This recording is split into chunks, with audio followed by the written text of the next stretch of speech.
Thank you for tuning in to Mr. Cliff's Toy Shop. On today's review, we take a look at the Storm Collectibles Tekken 7 Gen. Today I'll be reviewing this figure in the following category: accessories, articulation, design, is it essential to your collection, functionality, and price. Once those scores are totaled, I'll give you my opinion if this figure is a pass or a purchase. So I've had this figure for a while. For anyone who follows my channel, you know that I don't always get videos out on a timely manner. But this is one that I really wanted to open and review, as we're not seeing a lot of stuff come out from Storm Collectibles based on Tekken. So for accessories, it does not look like a lot, but we get a decent spread. So let's start with the two additional head sculpts that we receive.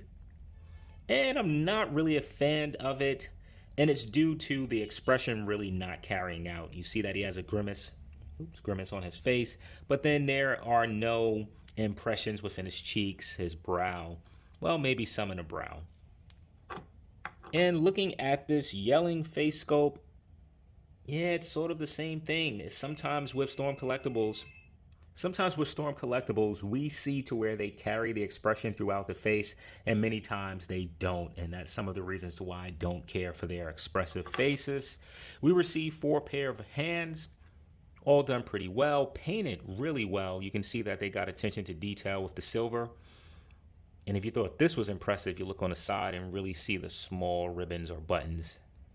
So the hands look pretty good. And then we get this huge effect piece, which I love to get, which goes around his hand, if I'm not mistaken. I wish we would have gotten something additional to throw in with it.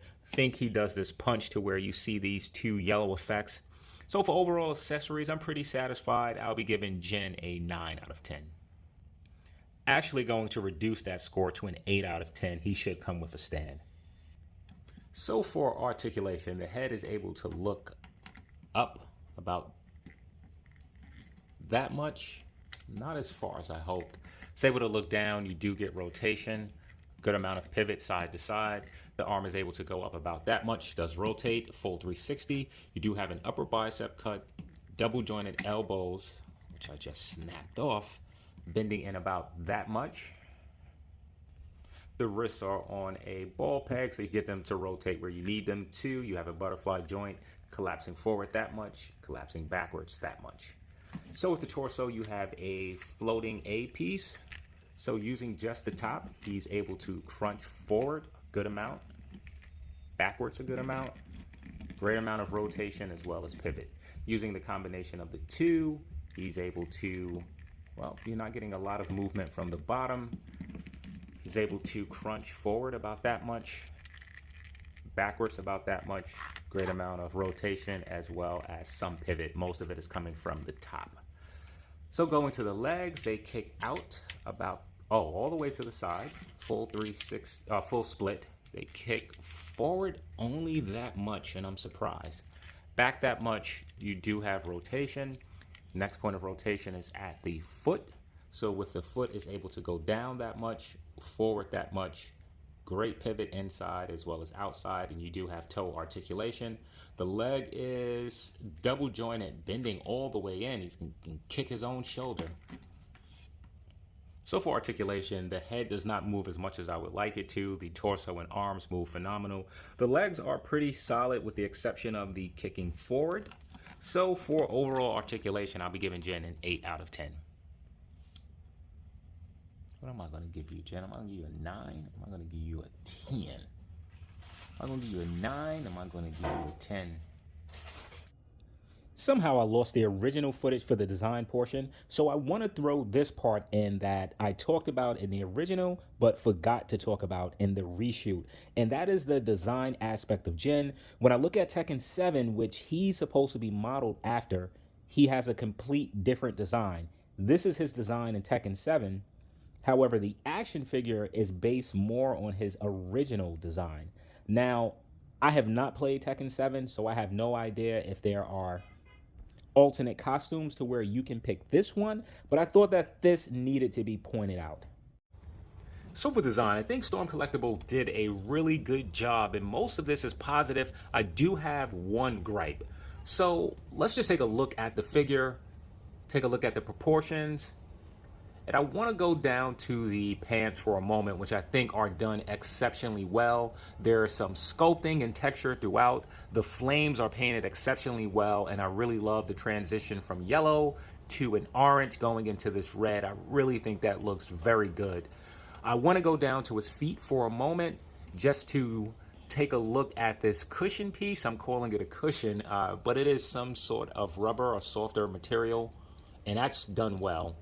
And then just coming up, the belt is done well with the gold being where it needs to be. And I really like how these gauntlets look, just the metallic paint. Each of the ribbons are painted in a silver, really digging that. And when we get up to the body, I like the skin tone. The color of the skin tone seems about appropriate. And you look at the tattoo, it is not sculpted, but it is painted well. Now, here is sort of my one gripe. Taking a look at the torso for a moment, I think the abs section is done particularly well, and I really like the muscle tone and definition that you can see throughout, especially on the sides here. I think when you look at the floating piece, something about this hair doesn't look quite right. And I'm attempting to get the lines to match up as best as possible, but I just feel something is lost between the transition of the lower torso and the upper torso. And it could be possibly more muscle definition.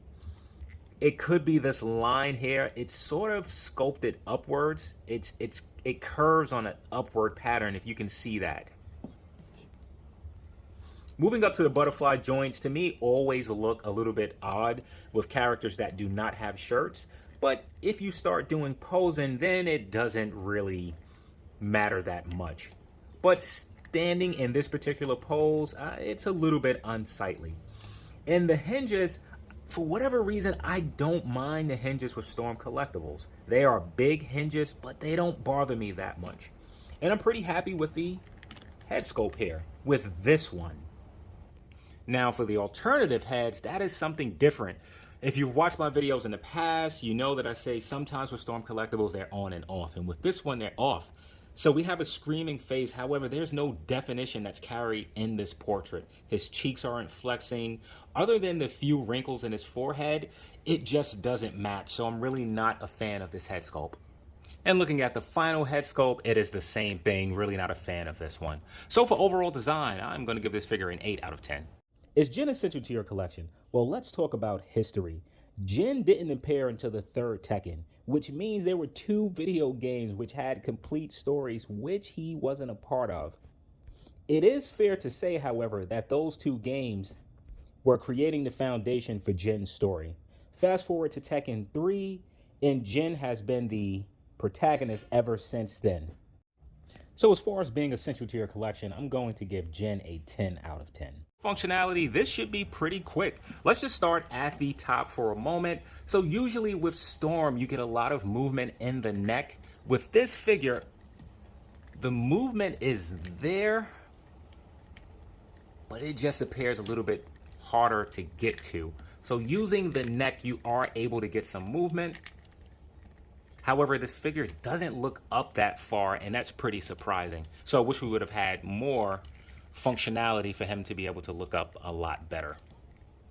Aside from that head movement, I am really happy with the functionality of this figure. Going down for the feet for a moment, I really like the fact that this is a soft material which flexes, so you are able to get some toe articulation, and look, it stays.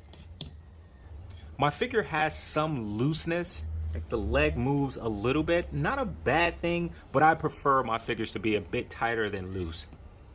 The figure absolutely passes the stand test, standing with no issue at all. To swap out the heads is relatively simple. When I swap out heads for Storm Collectibles, I try to hold the neck if I remember to do so that this peg doesn't release. And then I put this on, which brings me to, I don't want to say an issue, but if you look at the inside of this, it is too much opening there. So I don't want to say it comes off easy, but instead of being able to really rotate, and it doesn't work as well as it should. I also like with the gauntlet that it is a floating piece. It can move, so as you're adjusting the arm, you can get it to go in which direction you need to. So let's go ahead and put on the one accessory that he comes with. In order to do so, you simply, I don't know, I haven't tried it. I'm assuming that the hand goes in like this.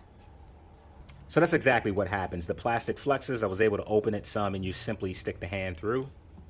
Here you go with a quick pose. All right, so let's swap out some of the hands. This is the way to go if you ask me.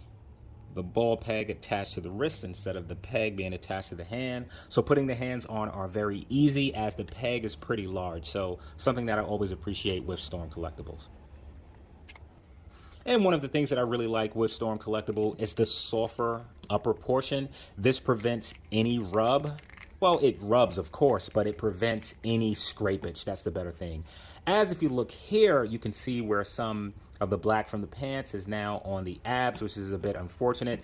When you move Kazuya forward, when you move Jin forward, you can see that the back starts to gap a lot. Not sure why they did this way. Not a big deal if you have the character facing forward, but I think they could have done a better job, as it's not really that much crunch on its own. If you use the combination, he goes all the way down. So for overall functionality, I'm pretty pleased with this figure, and I'm going to give Jin an 8 out of 10. So for pricing, Jin comes in at $80. That is before taxes, that is before shipping. Add in the 2, you're looking at about 90 bucks. So now is Jin worth the price of admission? So for accessories, you receive a decent amount. You get a number of hands, you get 3 interchangeable head sculpts, and you do get a power effect. I wish we've gotten one more. I think there's something in the game to where this yellow flashing piece, I would have liked to have something similar. So we receive a pretty good amount of accessories, but the draw for this figure is going to be the character himself. So for pricing, Jin actually comes in the lower end for Storm Collectibles. Considering what you're getting, what it comes with, I don't think Storm Collectible is too far off the mark when it comes for price. So for pricing, I'm going to give Jin an 8 out of 10. That should give Jin an overall cliff score of. So is Jin a pass or a purchase? If you are a Tekken fan or a fan of video game fighting based characters, he is an absolute purchase. All right, here's Jin by himself. Let's just slide him back just a little bit. Let's put him next to a Marvel Legends, which absolutely does not stand. All right, let's add in Sub-Zero. I'm surprised at this height difference. This bothers me some. Let's throw in E Honda from Street Fighter. Now I want to get either Ken or Ryu. Let's see if I can find them. All right, let's move E Honda. Here we are with Ryu. Yeah, I'm not happy at the size difference between these characters. All right, let's take both of these characters out the way. Let's throw in the father.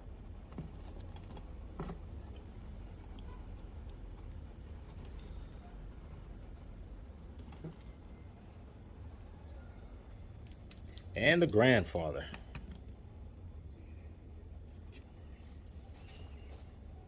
Slide that over just a little bit.